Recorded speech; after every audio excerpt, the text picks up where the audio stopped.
Hi everybody, I'm Neha Upadhyay and you all are watching Ecos Global.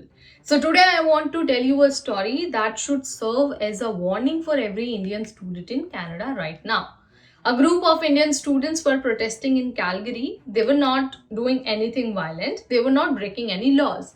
They were standing outside demanding justice for work permits they believed they were entitled to.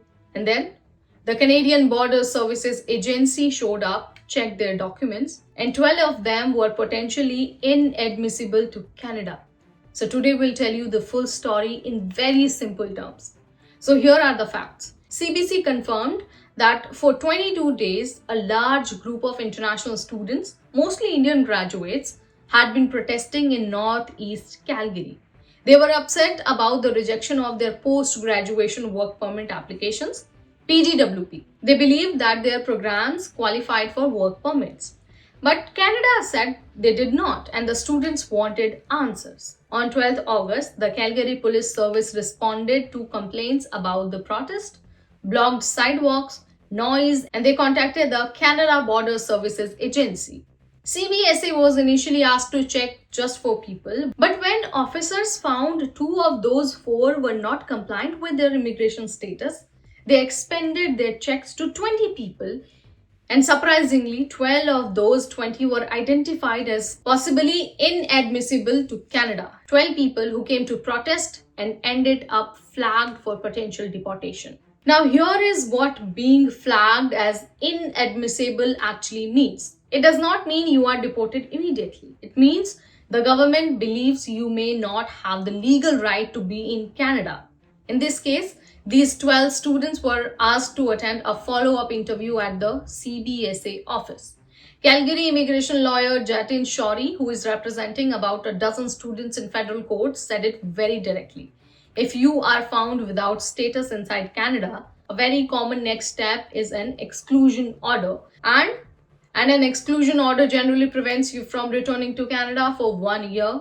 For Indian students who have spent lakhs on their education here, that is a devastating outcome. Now, here is what Jatin Shorey said that really caught my attention. He described the situation as unique in the immigration context.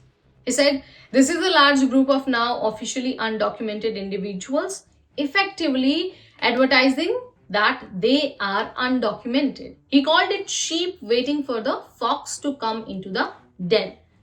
That is a harsh comparison, but it is very honest and it tells you something very important. In the current immigration environment in Canada, protesting publicly when your immigration status is uncertain is a very high risk activity.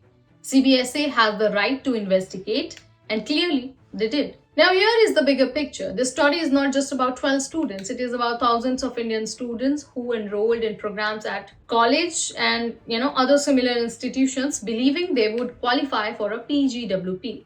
They paid annual tuition fee of 15,000 Canadian dollar or more. They graduated and then Canada said, your program was non-credit, you do not qualify for a work permit. Students say, they were never told this. They say the college told them they would qualify. IRCC says nothing changed. Their June 2026 update was just a clarification. But for students who enrolled based on earlier information, that explanation is cold comfort. Many are now out of status, out of work, and out of options. Now, what this means for Indians? See, this is a direct warning for every Indian student in Canada. If your immigration status is uncertain, if your work permit has expired, if your PGWP was denied, you need to be very careful about what you do publicly right now. Protesting is your right, but CBSA has the right to verify immigration status at any public location. And if your documents are not in order, that verification can have serious consequences. So talk to an immigration lawyer before you do anything. Understand your status, understand your options, and protect yourself. So that's all in this video. See you in the next one. Till then, this is me, Neha Upadhyay, signing off.